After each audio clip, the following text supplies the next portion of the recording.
മണ്ണിടിഞ്ഞ് ഗംഗാവലിപ്പുഴയിൽ ഉഗ്രസ്ഫോടനവും ഭൂമിക്കുലുക്കവും ഉണ്ടായെന്ന് നാട്ടുകാർ. പുഴയിലെ വെള്ളത്തിന് പൊള്ളുന്ന ചൂട് അനുഭവപ്പെട്ടു, എന്നാൽ തീ ഉണ്ടായിരുന്നില്ലെന്ന് നാട്ടുകാർ. ഷിരൂരിൽ മണ്ണിടിഞ്ഞ് ഗംഗാവലിപ്പുഴയിൽ ഉഗ്രസ്ഫോടനവും ഭൂമിക്കുലുക്കവും ഉണ്ടായെന്ന് നാട്ടുകാർ. 1/2 കിലോമീറ്ററോളം വീതിയുള്ള പുഴയുടെ മറുകര മാടങ്കേരി ഉൾവര എന്ന ഗ്രാമമാണ്. മത്സ്യത്തൊഴിലാളികളും ഗോത്ര വിഭാഗക്കാരുമാണ് ഇവിടെ കൂടുതൽ ഉള്ളത്. 6 വീടുകൾ സ്ഫോടനത്തിൽ തകർന്നു, 9 പേരെ കാണാതായി. ഇതിൽ ഒരു സ്ത്രീയുടെ മൃതദേഹം കിട്ടി. പരിക്കേറ്റ 7 പേരെ ആശുപത്രിയിലാണ്. വീടുകളിലെ പാത്രങ്ങളും ഉപകരണങ്ങളും തകർന്നു. പുഴയിലെ വെള്ളത്തിനു പൊള്ളുന്ന ചൂട് അനുഭവപ്പെട്ടു, എന്നാൽ തീ ഉണ്ടായിരുന്നില്ലെന്നും നാട്ടുകാർ പറയുന്നു. ലോറി ഡ്രൈവർ കോഴിക്കോട് സ്വദേശി അർജുനെ കാണാതായ ദിവസമാണ് സ്ഫോടനം ഉണ്ടായത്. ദേശീയപാതയിൽ നിന്ന് പുഴയിലേക്ക് വീണ 2 പാചകവാതക ടാങ്കറുകളിൽ ഒന്ന് മാത്രമാണ് 7 കിലോമീറ്റർ അകലെ നിന്നും കണ്ടെത്തിയത്.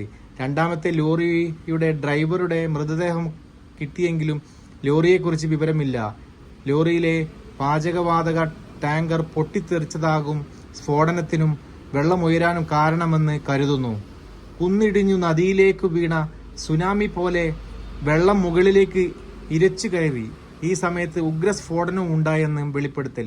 ഇതോടെ അർജുന് വേണ്ടിയുള്ള രക്ഷാപ്രവർത്തനത്തിൽ ആശങ്ക കൂടി.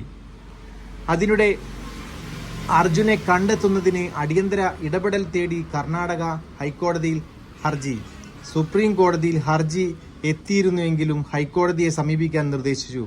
അഭിഭാഷകനായ KR സുഭാഷ് ചന്ദ്രനാണ് ഹൈക്കോടതിയെ സമീപിച്ചത്. അർജുനെ കണ്ടെത്തുന്ന കാര്യത്തിൽ കർണാടക സർക്കാർ നിസ്സംഗത കാട്ടിയെന്നും ഹർജിയിലുണ്ട്.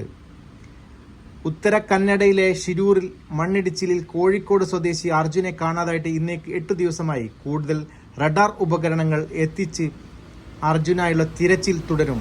ഇന്നു മുതൽ പുഴ കേന്ദ്രീകരിച്ചാണ് തെരച്ചിൽ നടക്കുക. സൈന്യത്തിന്റെ നേതൃത്വത്തിലായിരിക്കും തിരച്ചിൽ. ഇന്നലെ വൈകിട്ട് പുഴയ്ക്ക് അടിയിൽ നിന്ന് പുതിയ സിഗ്നൽ കിട്ടിയിരുന്നു.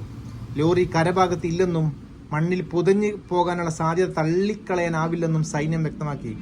ഗംഗാവലി നദിക്കടിയിൽ നിന്ന് കിട്ടിയ സിഗ്നൽ കേന്ദ്രീകരിച്ചായിരിക്കും ഇന്നത്തെ പരിശോധന. പുഴയിൽ കരഭാഗത്ത് നിന്ന് 40 മീറ്റർ അകലെയാണ് സിഗ്നൽ കിട്ടിയിട്ടുള്ളത്.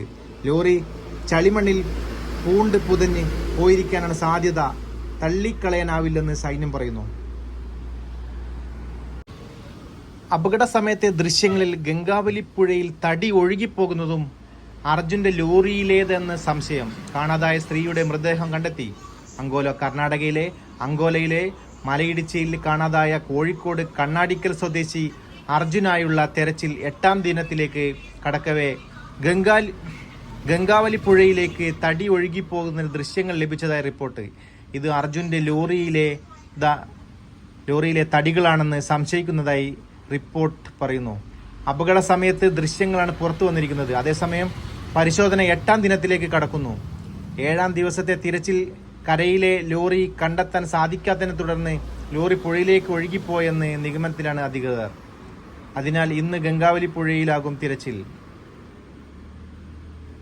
പുഴയിൽ നടത്തിയ പരിശോധനയിൽ സിഗ്നൽ കണ്ടെത്തിയ ഭാഗം കേന്ദ്രീകരിച്ചായിരിക്കും ഇന്നത്തെ പരിശോധന. നാവികസേനയ്ക്കൊപ്പം കരസേനയും തിരച്ചിൽ തുടരുന്നുണ്ട്.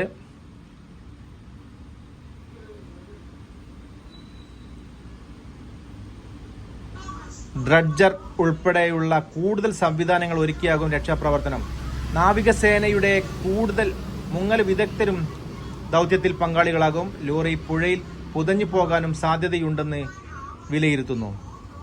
ഫെറക്സ് ലോട്ടറിന് 120 ഡീപ് സെർച്ച് ഡിറ്റക്ടർ തുടങ്ങിയ അത്യാധുനിക സംവിധാനങ്ങൾ തെരച്ചിലിനായി ഉപയോഗിക്കും. കരഭാഗത്ത് നിന്നും 40 മീറ്റർ അകലെ സിഗ്നൽ ലഭിച്ചത്. അതേസമയം സമാന്തരമായി പുഴയോരത്ത് മണ്ണ് നീക്കം ചെയ്തു പരിശോധന തുടരും. അതിനിടെ ഷിരൂരിലെ മണ്ണിലിടിച്ചിലുണ്ടായ സ്ഥലത്ത് ഒരു മൃതദേഹം കണ്ടെത്തിയെന്ന് റിപ്പോർട്ട്. ഒരു സ്ത്രീയുടെ മൃതദേഹമാണ് കണ്ടെത്തിയെന്ന് റിപ്പോർട്ട്. അർജുൻ ഉൾപ്പെടെ 4 പേരായിരുന്നു മണ്ണിടിച്ചിലിൽ കാണാതായത്.